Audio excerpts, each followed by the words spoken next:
Frères et sœurs, que la grâce et la paix de Dieu notre Père et de notre Seigneur Jésus-Christ soient notre partage au quotidien. Nous continuons nos échanges sur les enseignements tirés du récit de la création à partir des livres de Genèse 1 et 2. Les vidéos précédentes nous ont permis d'être instruits, d'être enseignés sur l'œuvre créatrice de Dieu et sur les lois spirituelles. Nous allons continuer aujourd'hui en parlant de ce que Dieu n'a pas créé. En effet, si nous avons été instruits de ce que Dieu a créé, nous devons être instruits de ce qu'il n'a pas créé. La Bible, en Romains 8, verset 17, nous dit que nous sommes héritiers de Dieu, co-héritiers de Christ en tant qu'enfants de Dieu. Il va de soi qu'un héritier ne peut hériter de son père que ce qui lui appartient. Un héritier ne peut hériter de son père que ce qui appartient à son père. Et donc, si nous sommes instruits de ce que Dieu a créé, de ce qui appartient à Dieu, nous devons être instruits de ce que Dieu n'a pas créé, de ce qui ne lui appartient pas, et donc de ce dont nous ne pouvons pas et nous ne devons pas hériter. Il est acquis que Dieu a tout créé en 6 jours, et qu'à partir du 6e jour, il est rentré dans ce repos et il n'a plus rien ajouté à sa création en dehors de la nouvelle créature en Jésus-Christ. Donc, quand nous lisons Genèse 1 et 2, nous sommes instruits de tout ce que Dieu a créé. Rien en dehors de Genèse 1 et 2 n'a alors été créé par Dieu. Rien en dehors de Genèse 1 et 2 n'a été créé par Dieu, frères et sœurs. Nous avons, les hommes en général et même les croyants, nous avons pour habitude d'attribuer à Dieu toutes sortes de choses, surtout lorsqu'il nous arrive des événements malheureux ou dramatiques. Mais nous devons savoir que Dieu n'a pas créé toutes choses. Dans 1 Timothée 4, le verset 4 nous dit « Car tout ce que Dieu a créé est bon, et rien ne doit être rejeté pourvu qu'on le prenne avec des actions de grâce. » Donc, tout ce que Dieu a créé est bon. 1 Jean 2, verset 16 nous dit « Car tout ce qui est dans le monde, la convoitise de la chair, la convoitise des yeux, l'orgueil de la vie ne vient point du Père, mais du monde. » Dieu n'a pas tout créé. Tout ce qui existe ne vient pas de Dieu et ne provient pas de Dieu. Et c'est ce que nous allons voir dans la vidéo de ce jour et dans la prochaine qui va conclure le partage de notre enseignement sur la création. Dieu n'a pas tout créé. Ce que Dieu a créé, il l'a fait les 6 premiers jours. Après, il est rentré dans ce repos jusqu'à ce que Jésus-Christ revienne et que Dieu crée la nouvelle créature. Aujourd'hui, nous allons parler de l'âme. Il est acquis que l'homme est composé de 3 parties. Le monde en général et même les croyants, les chrétiens, entérinent le fait que l'homme est composé d'un corps, d'une âme et d'un esprit. Eh bien, nous allons voir aujourd'hui, nous allons parler de l'âme et voir que lorsque Dieu a créé l'homme, il a créé en lui une âme qui ne s'imposait pas, une âme qui n'était pas dominante, mais il a créé en l'homme une âme qui était silencieuse, voire innocente. Le principe de l'existence de l'âme est attesté par la Bible. Lorsque nous prenons l'adresse de Paul aux Thessaloniciens, dans 1 Thessaloniciens 5, le verset 23, Paul dit « Que le Dieu de paix vous sanctifie lui-même tout entier, et que tout votre être, l'esprit, l'âme et le corps, soient conservés irrépréhensibles. » Donc le principe de l'âme n'est pas contestable, l'âme existe. Mais nous constatons que au moment de la création en Éden, l'âme n'est pas mentionnée, l'âme est silencieuse. Est-ce que cela est attesté par la parole? Au moment de la création, la Bible nous enseigne que l'homme a été formé de la poussière du sol et que dans ses narines, Dieu a insufflé un souffle de vie, Nulle part il n'est mentionné l'âme. Qu'on prenne Genèse 1 ou Genèse 2, à aucun moment il n'est fait mention de l'âme lorsqu'on parle de la formation de l'homme. Le corps est mentionné, l'esprit est mentionné, mais pas l'âme. Dieu lui-même, au moment où il y aura la désobéissance, va dire à l'homme, tu es poussière et tu retourneras poussière, en parlant de son corps. Et lorsque plus tard, les hommes se seront multipliés, auront rempli la terre, et que Dieu verra que le mal était devenu répandu, que nous dit la Bible en Genèse 6? Genèse 6, versets 1 à 3. Genèse 6, verset 1. Lorsque les hommes eurent commencé à être nombreux sur la surface de la terre, et qu'il leur fut né des filles, les fils de Dieu virent que les filles des hommes étaient belles, et ils en prirent pour femmes parmi toutes celles qui leur plurent. Verset 3, Genèse 6, verset 3. Et Yahweh dit, mon esprit ne demeurera pas toujours dans l'homme, car l'homme n'est que chair et ses jours seront de 120 ans. Là encore, lorsque Dieu prend une sanction concernant l'homme, dans Genèse 3, verset 19, il va parler de son corps qui retournera à la poussière. Dans Genèse 6 au verset 3, Dieu va parler de son esprit en expliquant qu'il va récupérer son esprit, que son esprit ne demeurera pas dans l'homme. Certaines versions de la Bible, notamment la Bible Tob, nous dit même, le Seigneur dit, mon esprit ne dirigera pas toujours l'homme. À aucun moment, Dieu ne va parler de l'âme. Et pourtant, l'âme existe. Nous avons ici la preuve que l'âme existait, mais elle était silencieuse. Elle était sous silence. Et que l'homme, formé corporellement, était conduit, dirigé, habité par l'Esprit de Dieu. Alors, qu'est-ce que l'âme? Qu'est-ce que l'âme? Déjà, lorsqu'on lit la Bible, on peut se rendre compte que l'âme est le siège des émotions.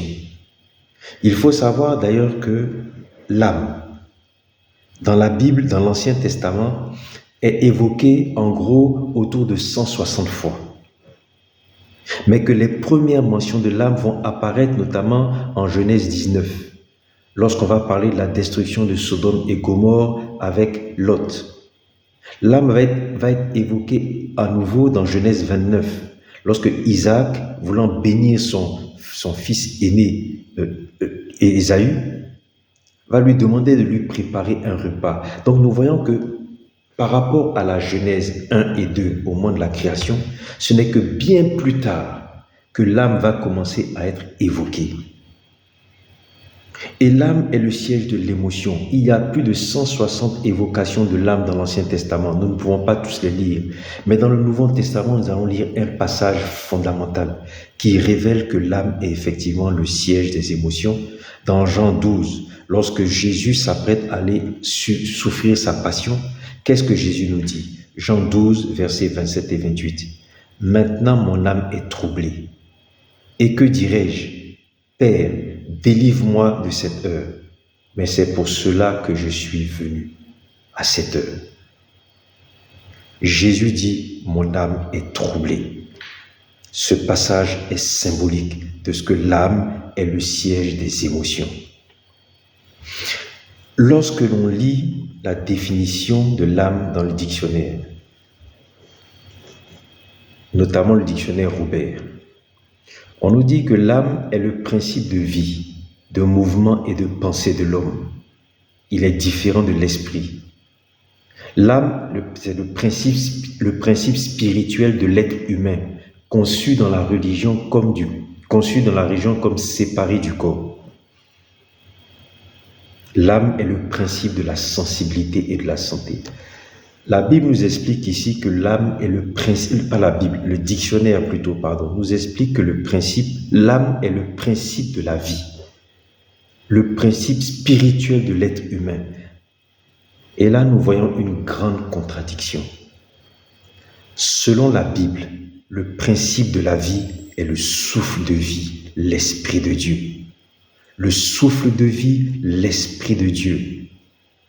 L'âme n'est pas, comme défini dans la Bible, le principe de vie ou le principe spirituel de l'être humain. Non.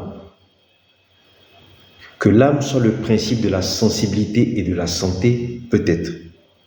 Mais spirituellement parlant, selon la Bible, l'âme n'est pas le principe de vie, le principe spirituel de l'être humain. Il s'agit d'une grave confusion qui trouve son origine depuis la Genèse.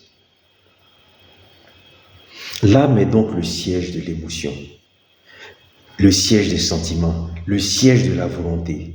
Mais pour bien comprendre comment fonctionne l'âme et comprendre quelle est l'erreur que commet le dictionnaire, il faut comprendre comment naît une émotion, comment naît un sentiment. Une émotion, un sentiment naît de l'existence d'un différentiel. C'est parce qu'il y a un différentiel qu'un sentiment va naître, qu'une émotion va naître, qu'un désir va naître, lesquels vont impacter notre volonté. C'est parce qu'il y a la maladie qu'on apprécie le bonheur de la santé. Quelqu'un qui a vécu tout le temps à la lumière ne peut pas comprendre le blocage et la gêne que vont provoquer l'obscurité. En revanche, quelqu'un qui a vécu tout le temps dans l'obscurité ne peut pas comprendre le bienfait de la lumière. C'est parce qu'il y a la richesse qu'on comprend les douleurs de la pauvreté. Le sentiment, l'émotion naissent de l'existence d'un différentiel. Et nous nous rendons compte qu'en Éden, il n'y avait pas de différentiel. Regardez ce que Dieu va dire dans Genèse 2, les versets 8, 9 et 17. Genèse 2, verset 8. Puis Yahweh, Dieu, planta un jardin en Éden du côté de l'Orient et il y mit l'homme qu'il avait formé. Nous verrons dans un enseignement prochain qu'est-ce que représente l'Éden.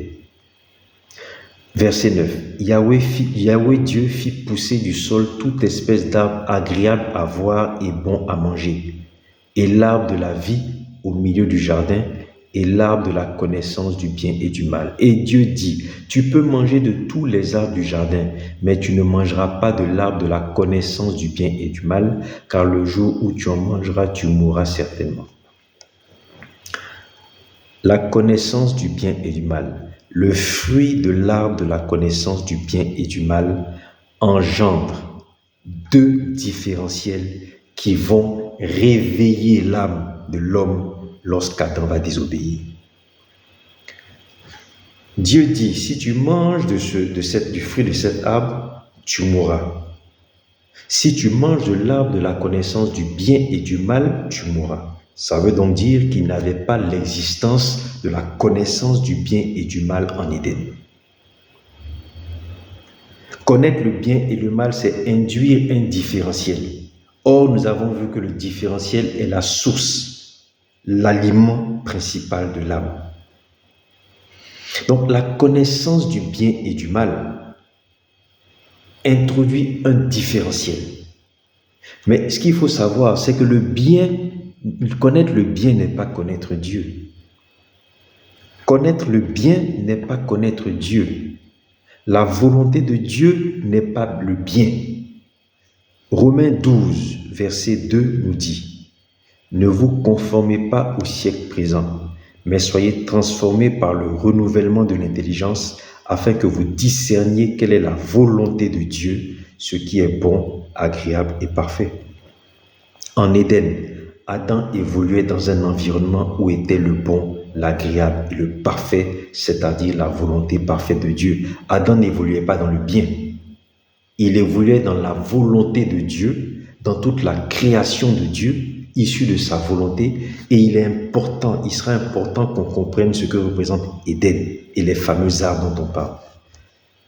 Donc, en Éden, Adam évoluait dans l'environnement de la volonté de Dieu, c'est-à-dire qu'il évoluait dans ce qui est bon, ce qui est agréable et ce qui est parfait, conformément à la révélation qu'a eu Paul et qu'il a apprise aux Romains dans Romains 12, verset 2. Donc la connaissance, manger du fruit de l'arbre, la connaissance du bien et du mal, impliquait un premier différentiel, source d'alimentation de l'âme, c'est-à-dire la connaissance du bien et du mal. Et elle induisait un deuxième différentiel, c'est-à-dire qu'elle rompait avec l'environnement naturel dans lequel Adam évoluait, qui était un environnement où il y avait le bon, l'agréable et le parfait, pour induire une autre connaissance qui était la connaissance du bien et du mal. Deux différentiels, deux ruptures imposées par la désobéissance. Dès qu'il y a eu la désobéissance et qu'il y a eu l'introduction d'un différentiel, l'âme a été nourrie, l'âme a émergé, alors qu'avant la désobéissance, lorsqu'Adam n'évoluait que dans un monde où il n'y avait que le bon, l'agréable et le parfait, il n'y avait pas de différentiel, l'âme était silencieuse. Dieu a créé une âme, mais il a fait en sorte que cette âme soit silencieuse, afin que l'homme formé du corps ne soit conduit, dirigé, soumis qu'à l'Esprit de Dieu. L'âme n'étant là que pour accompagner de façon innocente. Lorsqu'il y a eu la désobéissance, alors avant la désobéissance, regardons bien, dans l'Ancien Testament, qu'est-ce que Dieu va dire à son peuple? Deutéronome 4, versets 1 à 6. Deutéronome 4, versets 1 à 6. Nous sommes avec le peuple d'Israël, nous sommes sortis d'Éden, nous sommes maintenant en Canaan avec le peuple d'Israël. Et Dieu dit, et maintenant Israël, écoute les statuts et les ordonnances que je vous enseigne pour les pratiquer, afin que vous viviez et que vous entriez et possédiez le pays que l'Éternel, le Dieu de vos pères, vous donne. Verset 6, Deutéronome 4, verset 6. Vous les garderez donc et vous les pratiquerez, car ce sera là votre sagesse et votre intelligence aux yeux des peuples, qui, entendant tous ces statuts, diront, cette grande nation est le seul peuple sage et intelligent. Dieu lui-même, lorsqu'il a fait partir le peuple en Canaan, a donné à plusieurs reprises cette instruction.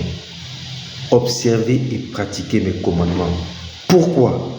Parce qu'en observant et en pratiquant mes commandements, vous allez rompre avec le différentiel que vous propose le monde. Vous allez rompre avec le différentiel que vont vous proposer tous les peuples qui vont vous entourer.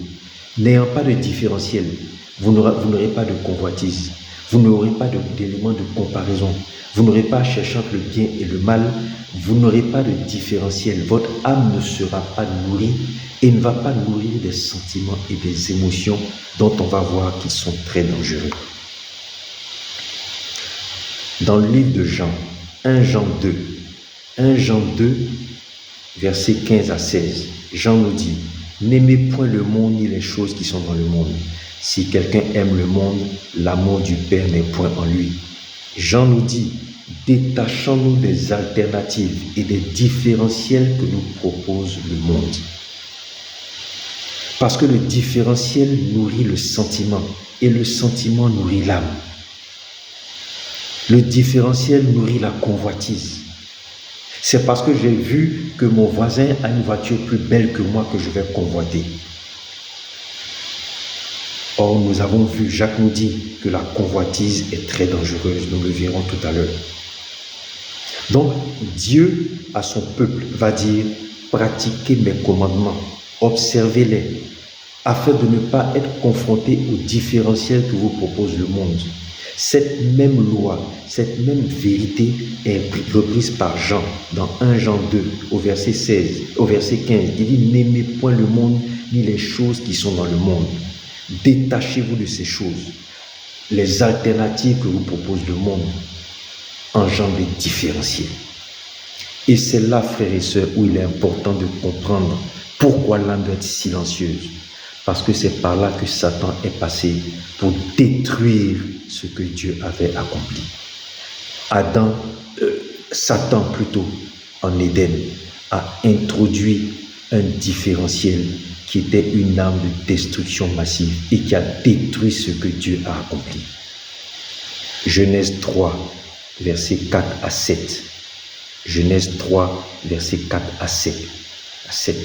Le serpent dit à la femme, « Non, vous ne mourrez point, mais Dieu sait que le jour où vous en mangerez, Vos yeux s'ouvriront et vous serez comme Dieu, connaissant le bien et le mal, c'est-à-dire rentrant dans la connaissance de l'existence d'un différentiel.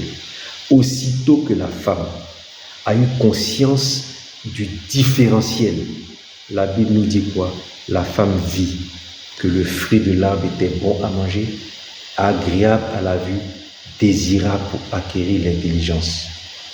Dès que la notion de différentiel a été introduite, aussitôt des sentiments sont apparus et l'âme de la femme a commencé à se manifester. Satan venait de briser une des créations les plus importantes de Dieu, à savoir l'existence d'une âme silencieuse. L'existence d'une âme silencieuse. Paul, dans le livre de Timothée, dans 2 Timothée 4, au verset 3, dira, 2 Timothée 4, verset 3, Paul dira, « Car il viendra un temps où les hommes ne supporteront pas la saine doctrine, mais ayant la démangeaison d'entendre des choses agréables, ils se donneront une foule de docteurs selon leurs propres désirs. » Regardez où nous en sommes arrivés aujourd'hui avec l'introduction du différentiel et le réveil de l'âme avec ses sentiments, ses désirs, ses émotions. Regardez où nous en sommes arrivés. Nous en sommes arrivés aujourd'hui où le vrai évangile nous dérange. Nous avons la démangeaison des choses agréables. Le vrai évangile dérange. L'évangile sans différentiel dérange. Mais parce que nous avons la démangeaison d'entendre des choses agréables, notre âme étant devenue sensible aux choses qui la rendent heureuse, nous avons une multitude d'évangiles mensongers qui sont autant de développement, autant de développement, de promotion de synagogue de Satan, de la synagogue de Satan. Parce que l'âme a été réveillée par ses sentiments à cause du différentiel. Il se trouve que nous arrivons aujourd'hui à ne plus être sensibles à l'évangile pur, sans tache ni ride. Gloire soit rendue à Dieu, que Dieu a fait venir Jésus-Christ, son Fils, qui a détruit les œuvres du diable, comme le dit 1 Jean 3, verset 8. Il a détruit les œuvres du diable. 1 Jean 3, verset 8 dit, le Fils de Dieu apparut pour détruire les œuvres du diable. Nous allons donc conclure avec Jean en disant que tout ce qui est dans le monde, la convoitise de la chair, la convoitise des yeux, l'orgueil de la vie, tout cela ne vient point du Père, mais vient du monde. La convoitise de la chair est liée à l'existence d'un différentiel.